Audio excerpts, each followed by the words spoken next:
Hi, welcome to Talking Downey with Mario and Eric. I'm former Mayor Mario Guerra, and you're here with my co-host, Eric Pierce, the editor of the Downey Patriot. And we're listening to Talking Downey with Mario and Eric.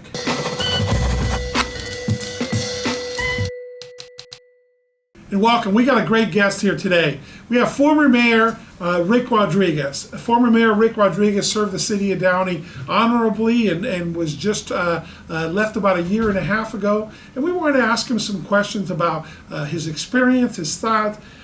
Rick is a super businessman out there. His company is one of the top Hispanic-owned companies in the United States.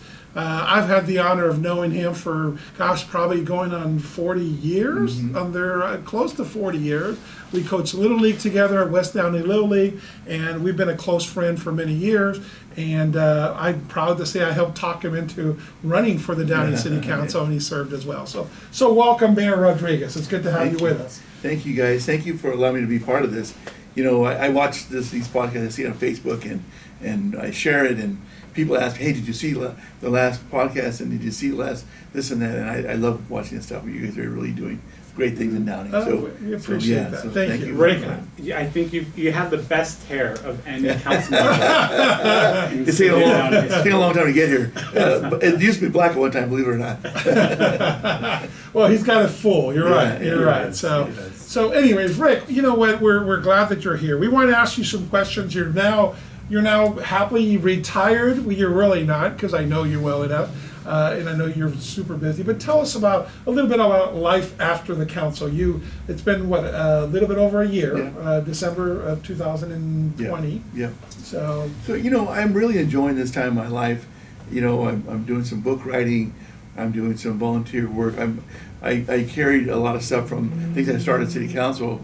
They've carried through, and I've been able to parlay those into other great nonprofit things for my own family's foundation. You know, we have a foundation called Liberty Foundation.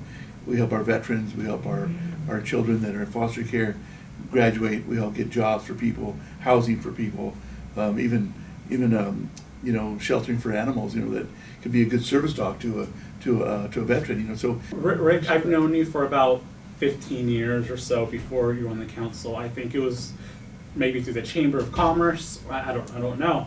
When did you start getting involved with the city of Downey?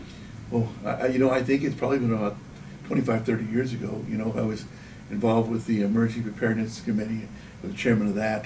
I was one of the presidents of the Downey Chamber of Commerce. When Mario was mayor, I was the president of the chamber. That was really a fun time for both of us, because we had a lot of fun. You got a lot of things done, yeah, ribbon cuttings, and I went to every event, and he went to every event. So it was always fun when we took our pictures. It was us were together, you know, like Batman and Robin. We were together, you know. But yeah, so I would say 20, 25 years ago, I got involved. Even prior to that, you know, as Mario mentioned, you know, Coach Little League. We got involved, you know, with things of that nature. So it's always been my passion to serve within our city. As soon as he brought the chickens into Downey, it was all good. And so we just have a funny story on there. When Rick was being interviewed, when in the LA Times asked the story about the Mexican Beverly Hills, and I think it turned out to be the Latino Beverly Hills. That's right. So Rick was being sarcastic to the reporter, you know, and says, you know, he was one of the first ones moving into the city of Hispanic. Go ahead, Rick. You tell the story. Yeah, so you tell it better. So we live at one time. We lived in the south side of Downey, and I was very proud to buy my home there, and I worked night and day to keep that house in order and the grass cut. And so I had a neighbor right across the street, and he had this big, beautiful mansion. And just like Downey, we have a lot of streets that have, you know, small 2-bedroom, 1-bathroom, and right next to it, a 10,000 square foot mansion, right? So this guy had one of those houses, and so he saw me one evening. It was almost dark, and I'm cutting the grass, and he sees me out there working, and he says, "Hey, you're the new neighbor." I said, "Yes, sir." He says, "You're not one of those kind of guys that parks on the grass and has chickens running all over the place and that you could run on the street." I said, "No, sir. I have 7 children, but I promise we have no chickens." Okay, so fast forward now 10, 15 years, I buy a house on the golf course, or on a golf course. So same thing, I'm working real hard to keep the house in order, and my house sits on the 7th hole of the Rihanna golf course. So I'm out in the backyard with my kids and my dog, and we're playing around, and I see that same neighbor. And he sees me, he goes, "Hey, Rick, you're here now." I said, "Yes, sir." He goes, "Oh my God, what a beautiful home." I said, "Oh, thank you." I said, "You know what? And there's no chickens." He said, "Oh, I didn't mean any harm by that." It's okay. So the LA Times reporter, he told that story, and there was some version of remember that that, in there. yeah. So I still make fun of him Yeah. on there. Rick, he brought his chickens to Yeah. Downey and everything. I never got any credit for naming Downey Latino Beverly Hills, but it's okay. It's in my heart. I know I'm the one that called it that. The paper called it the Mexican Mexican, out yeah, there. And yeah. Well, we all took exception on it. We Yeah, don't have a yeah. problem with Latino, Yeah. but That's there's a because- lot of different cultures. Because there. Cubans want to be considered Latino. That's why. Touche. We are, but okay. Well, So- I hope you have some Downey Patriots framed in your house also. You know, one of my proudest moments in the Downey Patriots is my swearing picture. Oh, I swear a picture of my son, who's a police officer at LAPD, and my kids, and that Bible is being held by my daughter. That Bible goes back to 1911, the grandma's Bible that she had in her home that my mom gave to me when she passed away. That Bible was used all 4 years while in the office to do all the swearings for everybody that came into Wow. office. So yeah. So Rick, so I know that you served proudly, and I know that nobody worked harder during that time that you were in office. So give us the top three. What are the top three things you're proudest of during your time on the council? And then if you tell us a little bit about why you could only serve for 4 years. Sure. A couple of things. I was very fortunate. I retired from my company. My children took over the operation of my company, so I could afford to be at City Hall every single day.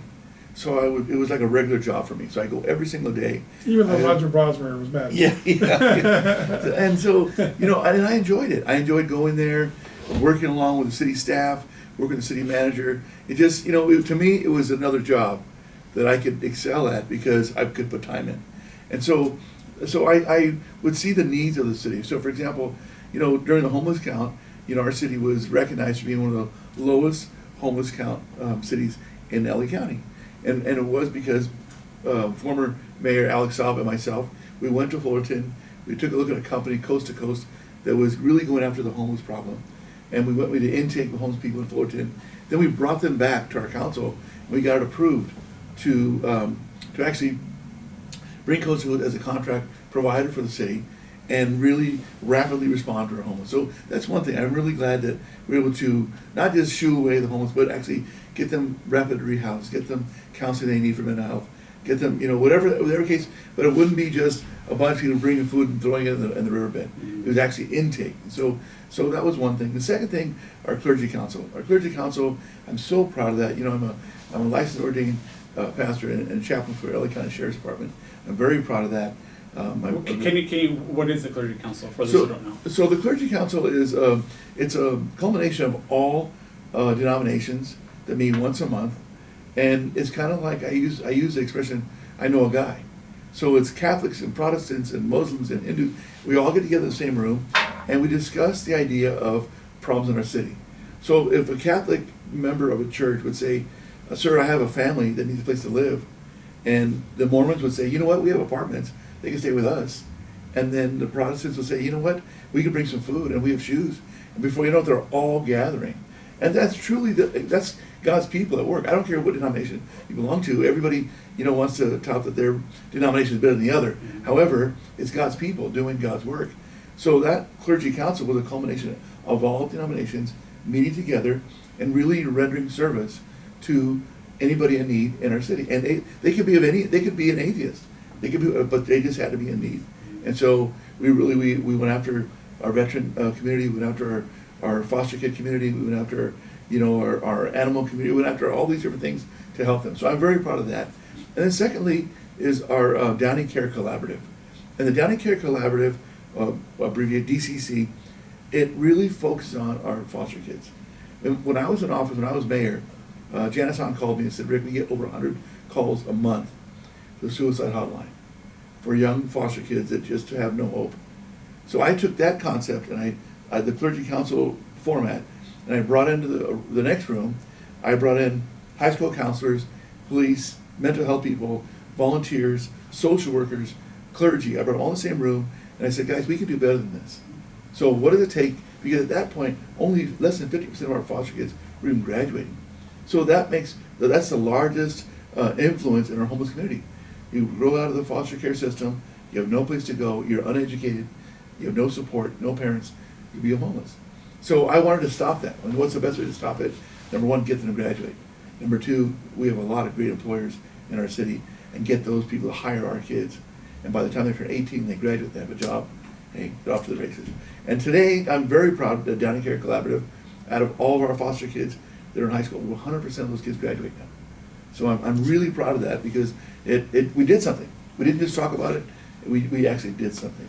And then the last thing is, I had a special program for our veterans and animals. You guys know I'm a real dog person. I have a service dog, and I love Coyotes too. Yeah, yeah. You're known as the coyote man. Yeah. So I worked on a program where any veteran could walk into our local animal shelter, SIACA, could walk in there and say, I like that dog.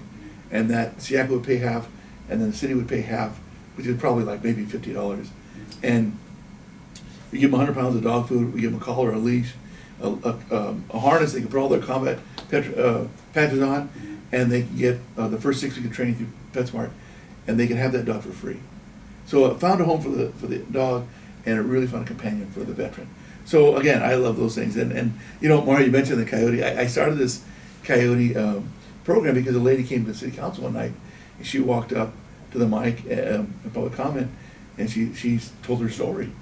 She was crying about this. She really was upset. Her dog was actually ripped apart in front of her. And I said to myself, at that time I had a little dog, and I said, gosh, if that happened to me, how devastating would that be? And so we created a coyote management plan. And much like Gangs Out of Downey, we created an acronym, Coyotes Out of Downey. So it was good instead of good. And so it worked out really well. I was very fortunate that, the staff person that worked at Vanya did a great job. We put it together. We got a volunteer staff. We did training. We went out and to the local neighborhood watch groups. We put pamphlets together. Again, I had free time, so I went to our neighboring cities and others that had real life coyote problems like we do, and I saw what they did, and then I brought that concept back to City Hall, and I worked with our city manager, deputy city manager, and said, guys, we can do this to protect our children and our small animals. Rick, as you know, I'm a John Wooden disciple, and John Wooden always said, don't measure activity as success. You're always a person one that gets things done. You and I share a lot of things. Let's focus, let's get things done, let's be successful at it, no matter what it is, however we're promoting it on there. So today, there seems to be, how would you rate this current council? How would you rate things on our city? There seems to be a lot of discourse and some things that aren't getting done on there. What are your thoughts on that? You were so proactive in making sure we move forward. Yeah, for me, I was very, very fortunate that my 4 years on council, I had just a fantastic council to work with. And we didn't all come from the same party.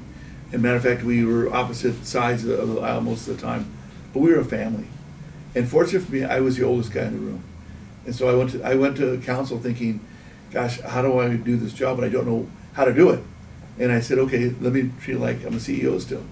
And so I would find people with talent, I'd sharpen their skills and their talents, and we worked together. And, there was no need for lobbying. And right now, there's such a division within our council that there's nobody talking.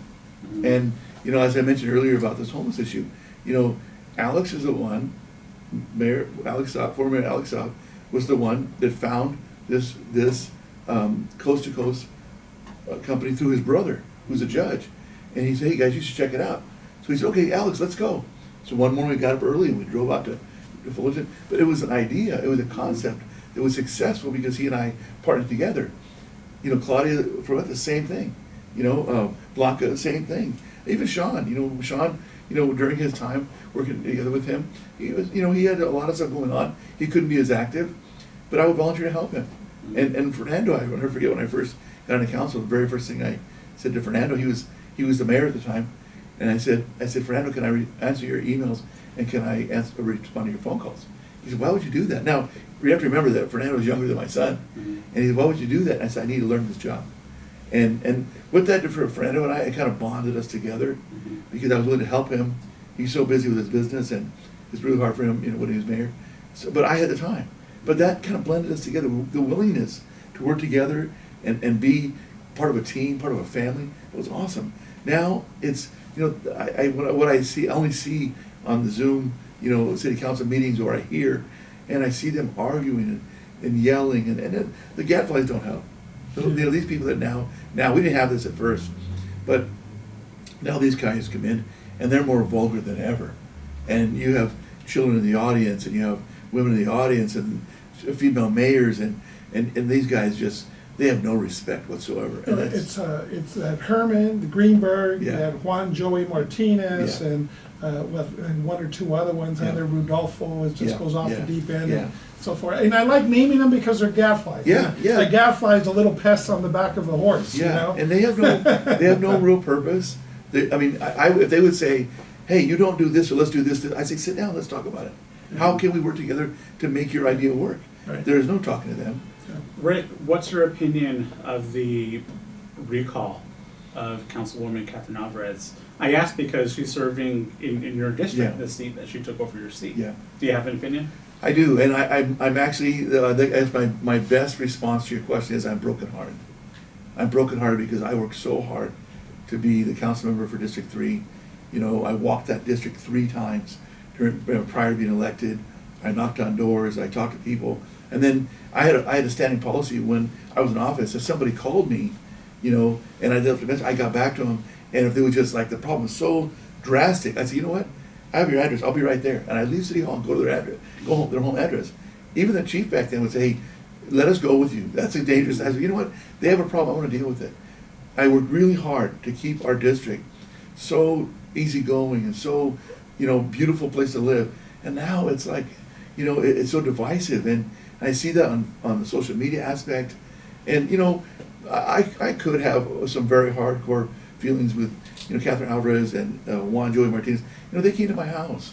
I had a heart attack in the hospital there at my house. Wait, they came to your house to protest you in Yeah, the middle of the night. exactly. It don't make it sound like they came to your house. No, I'm saying, I'm just Yeah, correcting that. Yeah, they came to my house at Yeah. 10, 11 o'clock at night. I'm in the hospital with a heart monitor, and the chief calls me and says, hey, there's going to be people at your house. They went to other council members. They're going to be there with bullhorns and sticks, and that's before we had to wear a hood or a mask. And I looked at my cameras on my phone. I looked there and I see these people, and man, my heart rate goes up and down, yeah. up and down. And the next day, the cardiologist walked in and he said, "Hey, are you okay?" I said, "Yeah." He goes, "Man, your heart 3 o'clock in the morning was racing out the door." But you know, so I can have some really hard feelings for her, but I don't because you know, I don't know what her purpose is in her position now as a council of our district. We have no representation. The residents in our district have no representation. You know, I have a beautiful home in District 3, and every home on my street is over $1 million in value, and people still come to my home. I could be watering the yard, I could be washing my cars, and somebody walk up and say, "Mr. Mayor, I have a question. How do I do this, this, and this?" I say, "Oh, call your council member," and they'll say, "Oh no, we can't talk to her." And so that's what really breaks my heart. If she could be whatever she wants to believe in, and that's wonderful. This is America, but do your job. You know, help people, you know, that need help. There's some people that have trees falling down in the front yard, or parking issues, or I never forget. I walked into a tobacco place with a buy a cigar and a lighter. I'm talking to this guy, and he was from Egypt, and he came to me and he said, and we were talking, and he said, "Oh, you're the mayor. I recognize your picture from the paper." I said, "Yes, sir." And he says, "I have to tell you something." He said, my son, he's 14 years old, and all he does is play video games. I came from Egypt. I'm a teacher. I was a teacher. I came here. I worked at the store to save enough money to buy it. This is America. I bought this store. This is my store." And he goes, "I can't even do it with my son." He goes, "Can we please talk to him?" I said, "Bring him to the mayor's office tomorrow. I'll talk with him." He brought him to the mayor's office. We sat there. He was wearing, the little young man was wearing a tie. He came walking in, and he says, "This is my son, sir." Hey, I said, "Tell me, you know, what do you want to do?" You know, Mara and I serve on the Army Advisory Board. And I thought maybe I'll talk about joining the military. And he says, "You know what? I like video games. Anything to do with video games, I like." I said, "You know what? I have an idea." I asked the secretary at the time. I said, "Monica, could you call the chief, tell him I'm coming down, and can we go to dispatch?" Went to dispatch, and I said to our dispatchers, "This young man likes video games." And they start talking, "Oh, really? What do you play?" And they start talking about video games that I don't know anything about. They're talking about it. But then they're also talking about their education and how their job is, and how their job is so critical in our city. They save lives. So I told them, I said, "You know what? This might be a job for you." I said, "But understand the end game. These people save lives. They're not just playing video games." I never knew what happened to this young man since that time. But the father was so happy. And I thought to myself, wow, this is what an elected official should be. Should be just somebody that kind of helps, not just push them off and say, it's not my job. Right. Rick, how would you, there's two trains of thought on Catherine.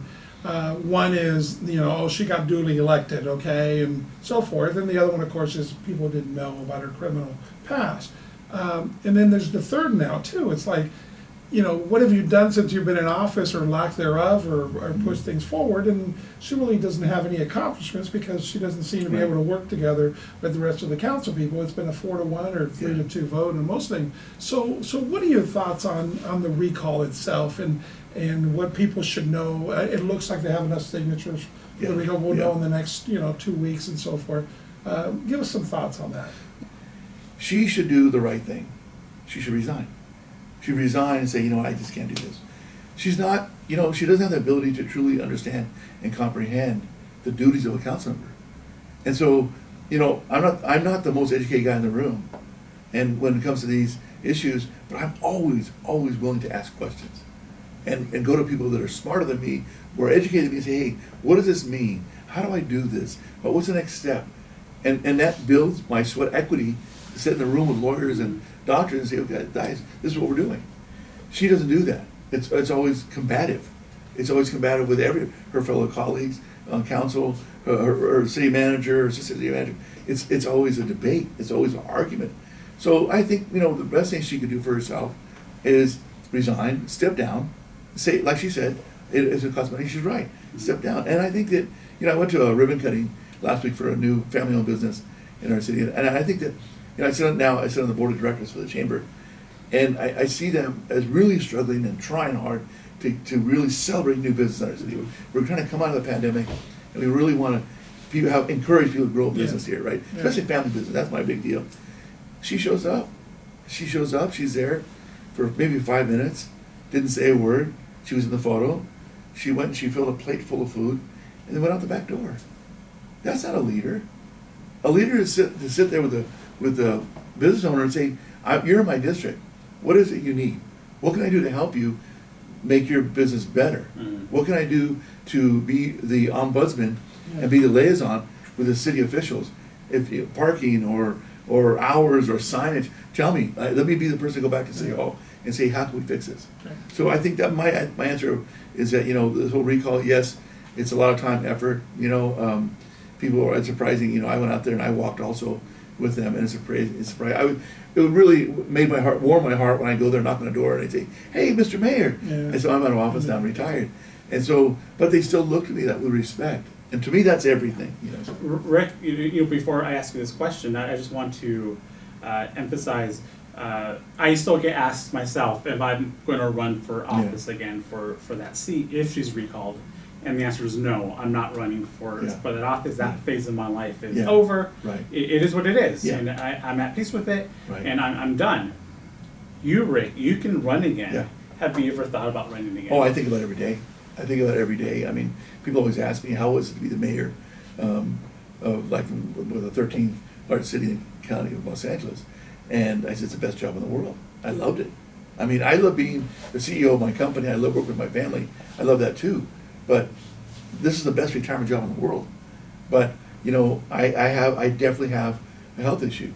And the health issue, as much as I want to say, man, I'm Teflon, I'm Iron Man, this and that, I got to be careful. Mm-hmm. And so these gadflies are demonstrated, they're not going away. And so I don't want to sit there, run for office and win, because I would win, and I would sit there and be in office and have another heart attack and then die in office. That's not fair to my family. I mean, our families worked so hard for 2 generations to build our empire we built, and now not to enjoy it and just go to, I read about a guy, a Cerritos council member, that, he ran for re-election, but he knew he had cancer. He ran and he got elected, and within 1.5 years, 2 years, in his second term, he died. I don't want to do that to our residents or my family, but I do definitely want to help get the right person that'll give their best effort and do the right thing and be a good representative of District 3. Rick, what regrets do you have that maybe things that didn't get done during your time in office, or you wish that you could have gotten finished, or that you wish that they would have carried forward? So I don't really have any regrets other than I just really wish I could. I really wanted do another 4 years and then run for state senate. That was my goal, but that wasn't God's plan for me, which I'm okay with. It took me a long time to get over it, but I'm okay with it. And I love serving on the Army Board with you. I mean, we have a lot of fun. Eric, any other questions you want to have for Mr. Rodriguez? No, I want to thank you for being here today, and thank you for your friendship, because we knew each other before the city council, and I appreciate our relationship, and thank you for being here. Yeah, absolutely. What I said to you from the start, what an honor.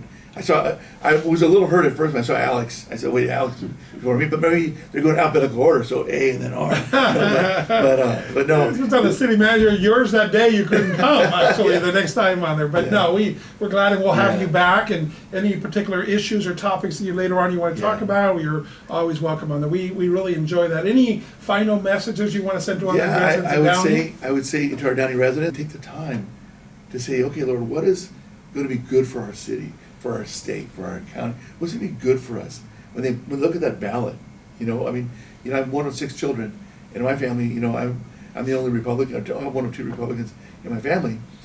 But we fight all the time about politics. When it comes down to the end, we respect each other, and we kind of laugh and joke with each other because we love each other.